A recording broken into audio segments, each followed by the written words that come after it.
aproximación a la gestión del agua viene desde la conservación. Soy biólogo, entonces eso significa una poderosa deformación profesional. Entonces mi acercamiento a esta realidad del agua como de las varias dimensiones llega desde el entendimiento, desde la búsqueda del entendimiento de la naturaleza. Y por supuesto, la conservación y el mantenimiento de los procesos que la naturaleza tiene con nosotros como seres humanos, con nosotros como parte de los ecosistemas y de las especies. Ahí creo que el primer kamikaze que voy a hacer como biólogo es entender que nosotros en nuestra formación y en nuestra visión, una gran mayoría, am, tenemos un sesgo y y estamos fijándonos en la especie, en el bicho, en el animal, a veces en la interacción cuando trabajamos más con ecología, pero en muchos casos, y esto tiene también una autocrítica a las ciencias occidentales, al método científico occidental, que hemos decidido para poder entender solamente fraccionar el total de lo que estamos viendo, perdiendo en muchos casos la, la visión integral y por lo tanto el contexto de las cosas, el funcionamiento total de las cosas, que un poco ya lo pensó Humboldt, ya se lo pensó cuando se trabajó en la ecología como ciencia, pero que cada vez ha ido fraccionándose nuevamente como hito de pensamiento. Entonces, entender al agua como una parte importante, como un hilo conductor que de alguna manera va a relacionar muchísimas de las interacciones y de las acciones por las que nosotros como especie humana vivimos. Depende de entender justamente que la conservación, el manejo del territorio, de lo que yo les digo la matriz territorial, ¿sí? Y su funcionalidad va a asegurar de alguna manera el funcionamiento de los ecosistemas en los cuales se producen los servicios ambientales, entre ellos uno clave, importantísimo, que es el agua, que es lo que estamos hablando, y por lo tanto van a transformarse en las bases para poder asegurar el bienestar humano y el resto de las especies. Entonces es un tema cíclico que tiene una interrelación muy potente y sin la cual no podemos entender. Eh, hace un momento, Kiko, cuando estaba presentándonos, hablaba de un tema de nuestra ignorancia, nuestra falta de conocimiento sobre nuestro ente geográfico. Yo quiero ir un poquito más allá, no solamente vamos sobre el tema geográfico, sino sobre el tema ecológico, es decir, sobre todas las posibilidades de interacción que tenemos, tanto los seres vivos entre nosotros, y también los seres vivos con nuestro medio abiótico, lo cual genera este sistema ordenado que permite la vida. Entonces, esta ignorancia, que no lo quiero utilizar de ninguna manera como un término peyorativo, sino como una condición a la que todos los seres humanos eh, estamos sujetos, nos aísla, ¿sí? De entender a estos ecosistemas como reguladores y facilitadores de nuestro propio bienestar, ¿sí?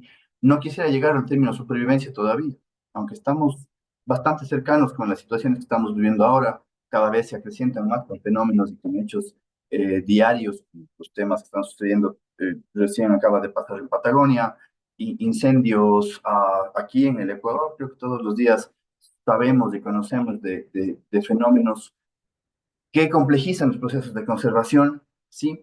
Entonces, de ahí viene la necesidad de entender al agua no solamente como el, este, este elemento vital, ¿no? Que en la escuela nos dicen el agua es vida, el agua es el elemento único, es el primordial, sí, pero tiene muchísimas dimensiones. Si vamos a trabajar con la vida misma tiene muchísimas dimensiones. En nuestra vida somos papás, parejas, amigos, estudiantes, am, profesores, investigadores, artistas. Tenemos muchísimas dimensiones en nuestra vida y por lo tanto el agua, al ser la generadora de vida o parte de una de las más importantes partes que genera vida, tiene también muchísimas de estas dimensiones en sí.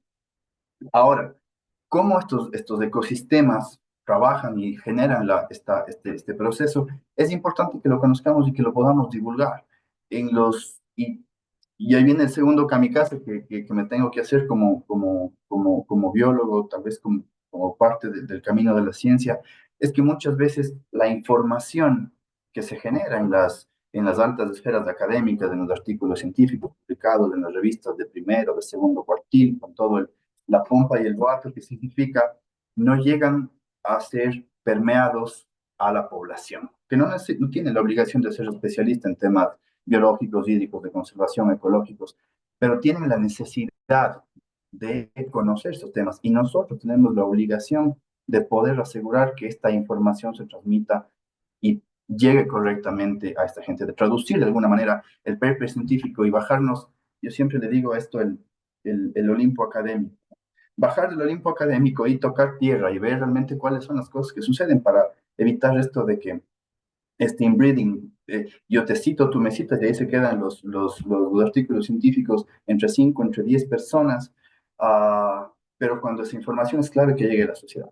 Entonces, de entender este papel vital que tiene nuestro territorio, nuestra matriz territorial, para poder conservar, ¿sí? Y por lo tanto asegurar el funcionamiento de los ecosistemas para la producción de estos ecosistemas. Y obviamente estos ecosistemas van a sufrir presiones de varios tipos, presiones propias de la naturaleza y presiones que hemos generado nosotros los seres humanos, como un poco Francisco nos comentaba en el ejemplo que nos dio. Y creo que en el Ecuador hemos visto muchísimos de esos a lo largo de la historia, los conocemos a nivel local, nosotros estamos aquí, pero hay muchísima gente, un porcentaje altísimo de la población que probablemente no llega a tener o acceder a ese conocimiento, porque además el sistema como tal nos tiene distraídos en cosas mucho menos importantes a través de todos los mecanismos, desde el mercado, la televisión, las redes sociales, entre otras. Entonces, cuando trabajamos respecto a presiones y cuando trabajamos respecto a equilibrio, tenemos que pensar en cómo gestionar nuestro territorio, en soluciones que están basadas en el organismo vivo más sabio y más antiguo que conocemos, que es la misma naturaleza y su relación. Entonces, ahora bien, el agua es yo diría hasta cierto punto, es una especie de estabilizador, de estandarizador de las sociedades, o así debería ser. Esta condición es, está dada gracias a que todos necesitamos agua. Necesitamos agua para vivir, elemento primordial, generador de vida, de bienestar, etcétera. Pero por supuesto hay profundas desigualdades, como señalaba Francisco, me gustó muchísimo su charla. Y a través de estas desigualdades generadas por el sistema, es como el agua ha roto y ha generado mayor desigualdad.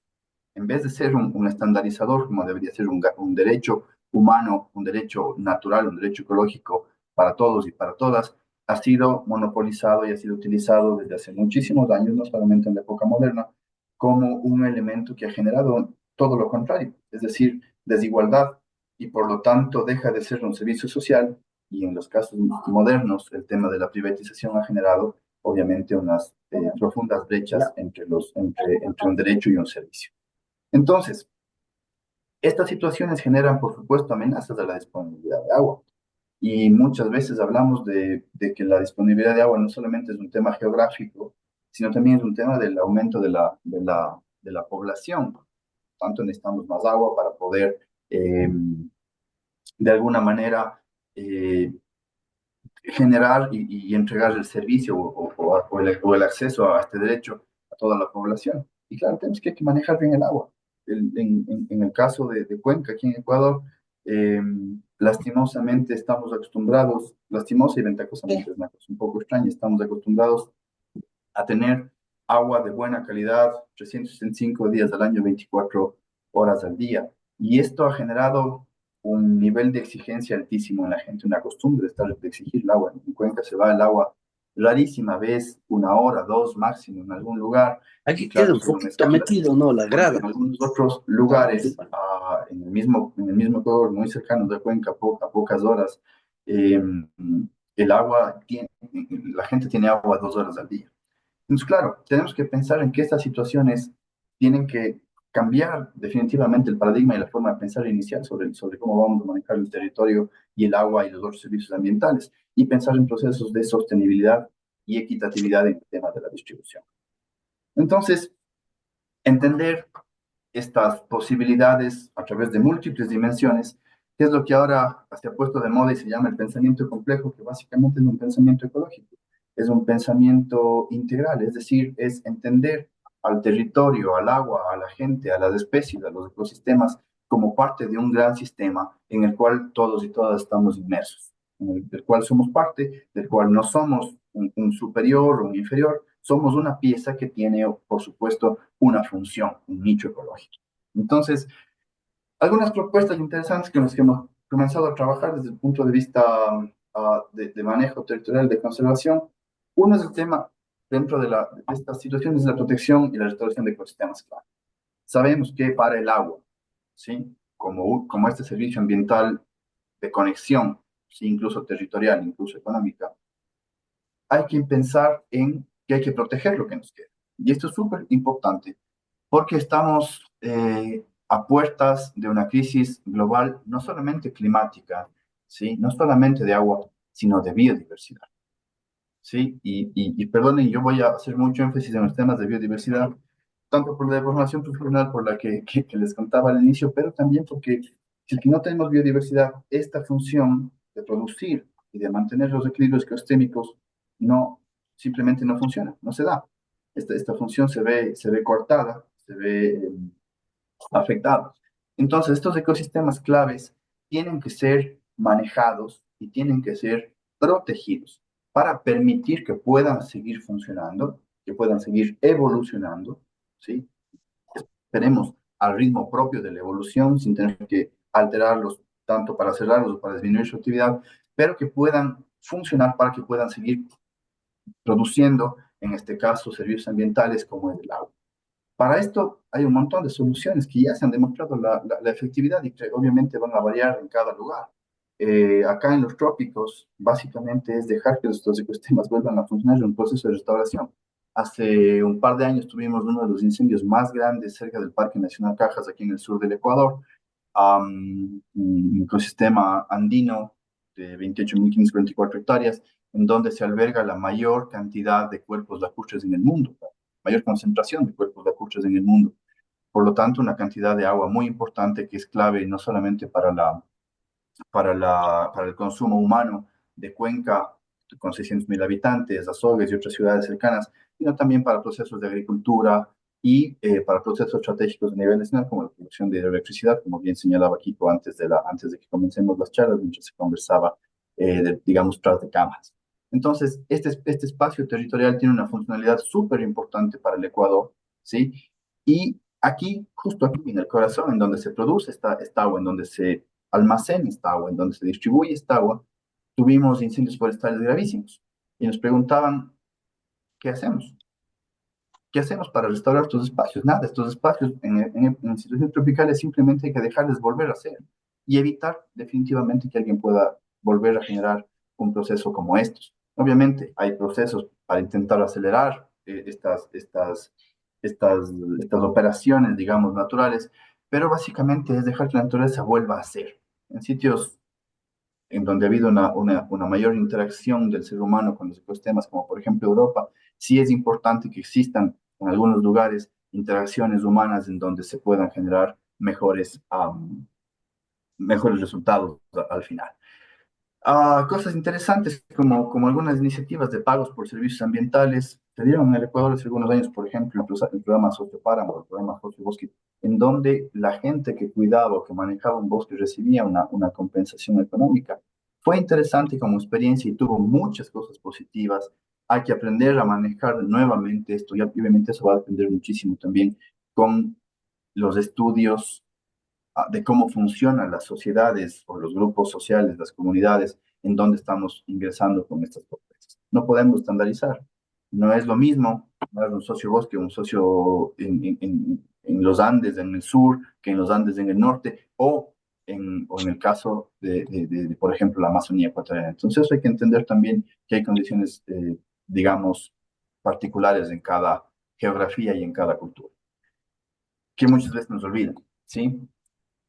Una de las propuestas en las que he trabajado fue diseñar un sistema cantonal de conservación de Cuenca, integrando el Parque Nacional Cajas, que es la única área que tiene un manejo descentralizado del Estado ecuatoriano, a pesar de ser parte del Sistema Nacional de Áreas Protegidas y propiedad del Estado, pero que es manejado por el municipio de Cuenca desde el año 2000 y se logró en 2020 un nuevo convenio para 20 años más. Am, Tanto Cajas como en su momento Quimsacocha eran manejadas por el municipio. Quimsacocha se perdió, volvió al Estado central, pero en compensación hemos ido comprando y se han ido creando nuevas áreas protegidas a nivel local. Entonces, estas áreas protegidas necesitan tener un manejo estandarizado, que nos permita, ¿sí?, poder tener una gestión adecuada, ¿sí? Obviamente buscando el mejor proceso de gestión que sean equiparables a un parque nacional, que es el estándar más alto de manejo de áreas naturales en el Ecuador, ¿sí? Y de ahí un poco radica la importancia de que podemos comenzar a actuar de manera local.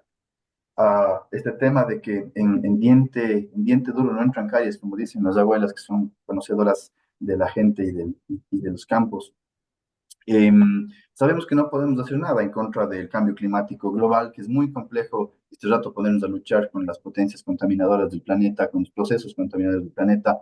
No quieren desde el mismo sistema hacer sentir culpables y hacer sentir que tenemos la solución en nuestras manos cuando no usamos un sorbete o cuando en vez de pedir una funda en el supermercado la llevamos nosotros y fundas de tela. Sí, digamos que son pequeñísimas acciones diarias que de alguna manera nos comprometen, pero obviamente nosotros podemos pasar nuestra vida entera sin usar un solo sorbete y simplemente como un viaje de alguna de estas estrellas del pop en sus aviones privados o con 2 horas de guerra que provoca Estados Unidos perdón, me equivoqué, con 2 horas de masacre que provoca Estados Unidos o Israel en una de sus víctimas ahora en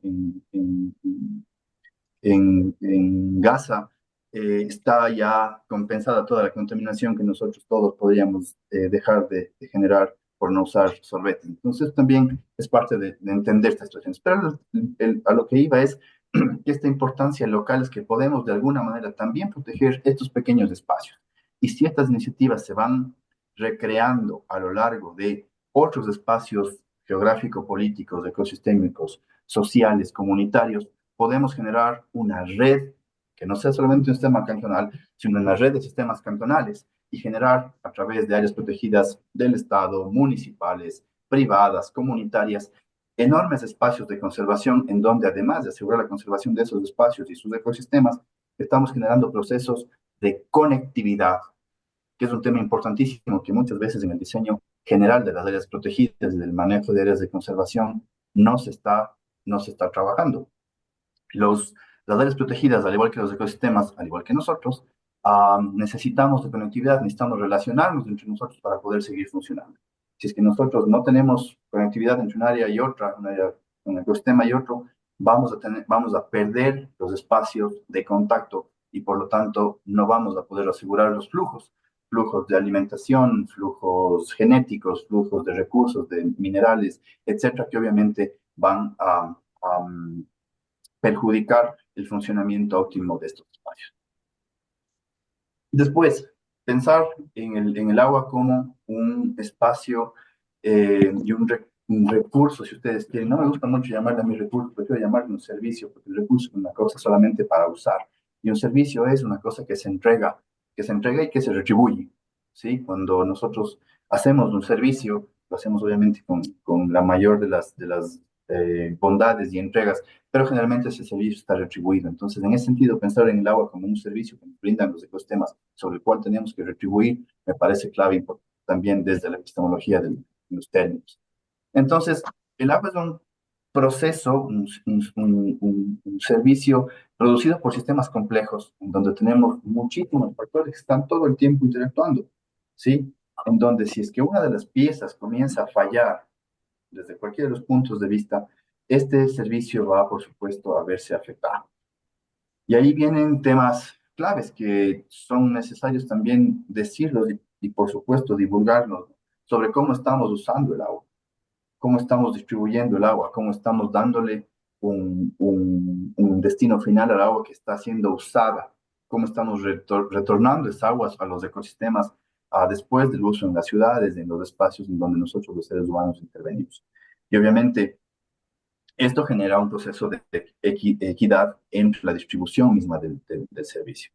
Yo creo que una de las cosas claves es que es necesario tener y generar y mantener y fortalecer de manera permanente y actualizada el tema de políticas públicas. Esto es un deber del Estado. El Estado concebido no solamente como el poder ejecutivo, ¿sí?, sino desde el poder popular.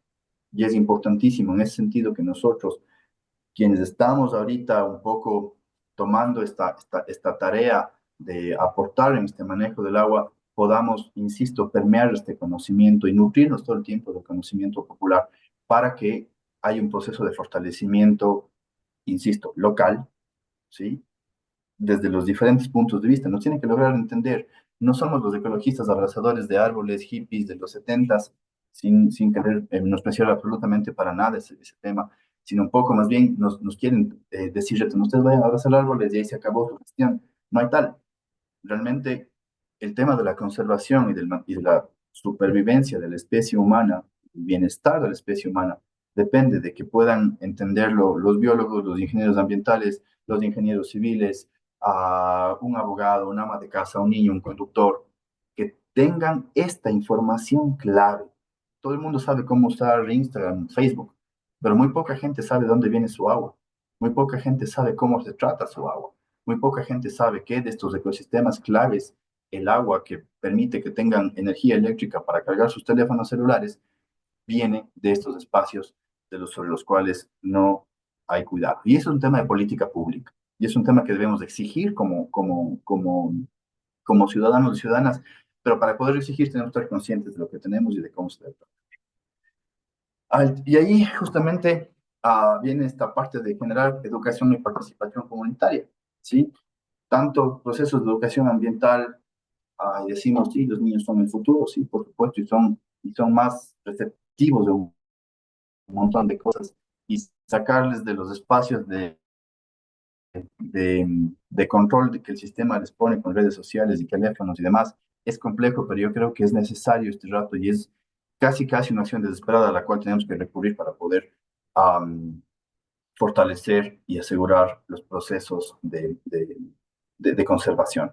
Solamente así, solo a través de involucrar a la gente en los procesos de decisión, estos procesos son más fáciles de que sean aceptados por la gente y además van a permanecer en el tiempo, por lo tanto van a tener una dinámica de sostenibilidad sobre, a lo mejor ya no estaremos nosotros, alguna cosa puede pasar y la gente va a sostenerlo como un proceso orgánico prácticamente propio que va a caer por su propio peso. Después, a ver, tenemos avances enormes respecto a los procesos de tecnología. A mí me cuesta muchísimo creer que después de casi 200 años de la invención del motor a combustión, no haya nada mejor que eso. Y recién en los últimos 10 años tal vez comiencen a haber carros híbridos o carros eléctricos. En ese sentido, cuando las computadoras, una computadora del tamaño de una casa, tenía un poquito de memoria, 2, 3 megas de memoria. Este rato tenemos en un celular pequeño, tenemos 500 gigas de memoria y la velocidad de producción de datos muchísimo más alta. Hay cosas en las que sí hay avances tecnológicos y cosas en las que no. Tenemos una enorme cantidad de tecnologías sostenibles que están desarrolladas ya para poderlas utilizar, muchas de ellas incluso que están basadas o son muy antiguas, que ya se han utilizado a lo largo de la historia y que muchas veces no hemos sabido aprovechar. Entonces, es un tema de rescatar tecnología, es un tema de mantenernos en la presión de generar nueva tecnología, de utilizar y de probar procesos y elementos de los cuales ya disponemos. Estos muchas veces no se desarrollan en el Ecuador porque es una de los pilares que el sistema y los últimos gobiernos han se han dedicado a destruir, que es el tema de investigación, educación, ambiente, porque nos quieren débiles y nos quieren ignorantes. Es una de las misiones que tenemos ahorita como sociedad, de alguna manera rebelarnos contra ese tema, un tema de desobediencia civil y seguir estudiando y seguir buscando información y poder replicar esa información y adaptarla a nuestro contexto y a las situaciones que vivimos todos los días.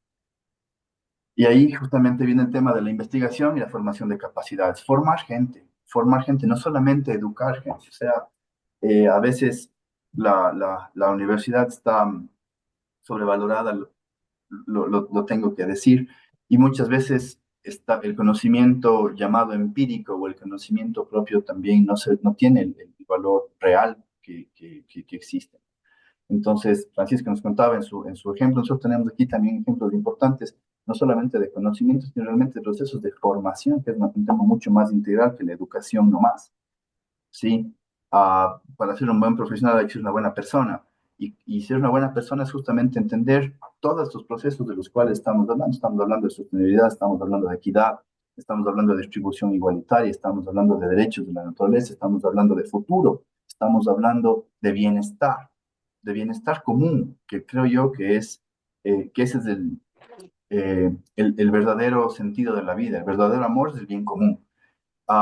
Entonces, formar a la gente, formar a nuestros investigadores, a nuestros investigadores, a nuestros chicos, a que tengan la capacidad de pensar y comprender cuáles son los procesos claves para la gestión del territorio que produce nuestro bienestar, del territorio en donde nosotros podemos en este momento desarrollar nuestra vida con calidad, en el sentido que habla la Constitución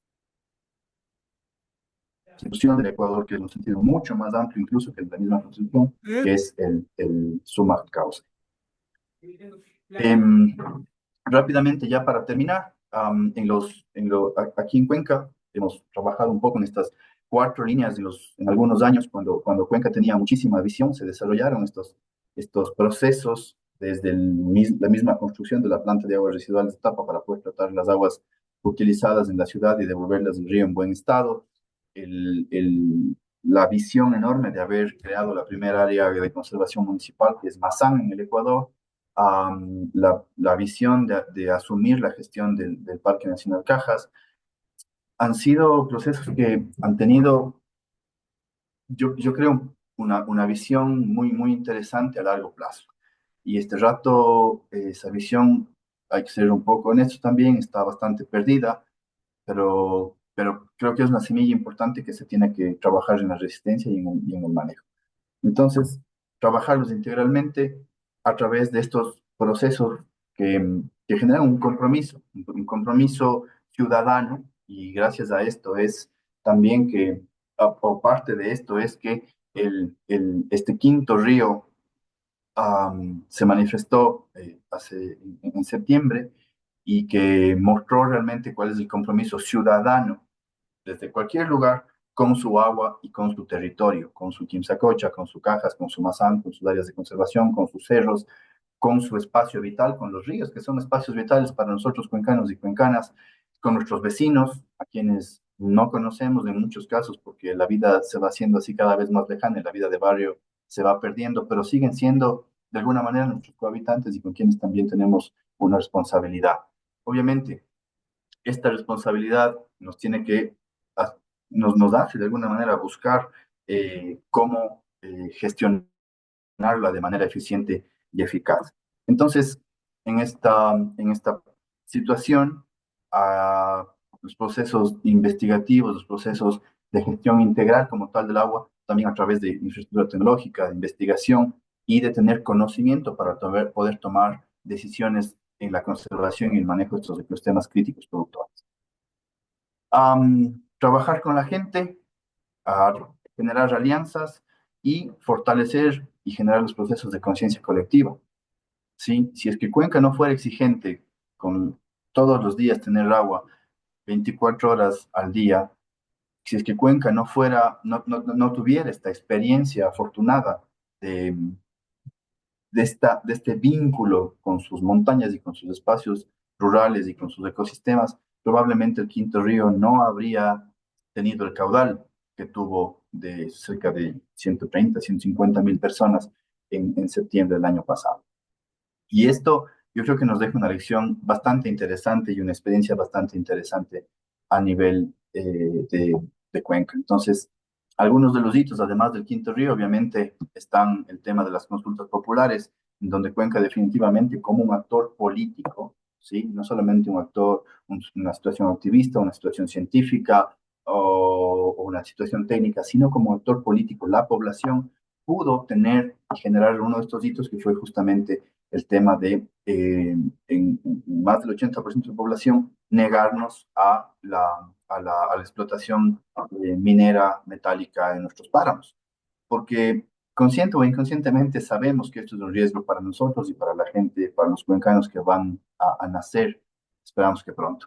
Entonces, para terminar rápidamente, es importante pensar que el, el agua es mucho más que un recurso, mucho más que un recurso utilitario y económico. Nosotros no le vemos solamente como plata al agua, le vemos como muchísimas otras posibilidades de gestión y como muchísimo, como un elemento constitutivo de nuestras vidas, de nuestra cultura, de nuestro diario vivir en los ríos, en la llave de agua de la casa, en los juegos de los niños, en la cultura del carnaval, en la cultura del agua mismo, como que está tan intrínsecamente pegada en nuestro diario vivir. Eh, Pensar en los procesos de conservación y en los ecosistemas como tal es fundamental y es básico para poder hablar de sostenibilidad, no solamente del agua, sino en general de la vida. eh, Entender que el agua, al decir que es un servicio, ¿sí? Necesita que la repensemos en su gestión, necesita que no la pensemos solamente como un recurso, sino como un servicio, ¿sí? Por lo tanto, que necesita una retribución, un manejo, sabiendo que esto es un derecho humano al cual no vamos a renunciar y no podemos renunciar, ¿sí? Y por lo tanto tenemos que pensar también en la provisión y en la equidad de la distribución del agua, que es un tema moral y por lo tanto merece y es necesario que se lo actúe de manera política. Todo es político, ¿sí? La gente que dice soy apolítico o es muy inocente o es todo lo contrario. Y tenemos que comenzar a articular y a trabajar en conjunto entre varios puntos de vista, nuevamente invocando este término que está de moda, el pensamiento complejo. Básicamente es de ecología, básicamente es hacer barrio, es hacer comunidad, desde varios puntos de vista. Está el científico, la científica, está la gestora, está el gestor, está el señor que lava, la señora que plancha. Todos cocinamos y todos comemos y por lo tanto todos debemos tener un nivel de involucramiento con nuestro territorio y con nuestros servicios ambientales. Articularlo a través de instituciones a nivel comunitario, a nivel generacional, ¿sí? Y esto nos tiene que llevar a fortalecer estos enfoques locales, ¿sí? En donde podamos enfrentar a los fenómenos globales que cada vez vienen con mayor fuerza. Una visión integral del agua para su gestión, ¿sí? No puede hablar de un tema aislado, sino justamente de la necesidad de pensarla como un proceso ecológico complejo, como el resultado de un proceso ecológico complejo, en donde el territorio y los ecosistemas son una parte de ellas. Entender al espacio al espacio territorial como componente estratégico para la sostenibilidad, ¿sí? En donde el ser humano es una más de las piezas, pero que este rato está a cargo del manejo. Somos los encargados del manejo y en nuestras manos no podemos cometer la falta ética o la falta técnica de dejar que este servicio que está para nosotros y para nuestras próximas generaciones se pierda y pensar en que justamente nosotros sin estos servicios, sin estos espacios, sin estas especies con las cuales interactuamos, así no seamos conscientes o no conozcamos cuáles son nuestras funciones o las suyas, es necesario que tengamos un compromiso que se pueda heredar en las siguientes generaciones. Esta es la única base real para tener una gobernanza del ambiente y por lo tanto una gobernanza de los servicios que producen nuestro. Poder tener resiliencia territorial, es decir, poder aguantar los embates que nos trae el sistema, no de ahora, sino desde hace muchos años, y por lo tanto dejarles a nuestras generaciones venideras un futuro posible y de bienestar. Eso es lo que un poco tenía que contarles, perdón si me alargué, pero les quiero agradecer muchísimo por su atención y por la oportunidad de haber podido estar aquí compartiendo con ustedes.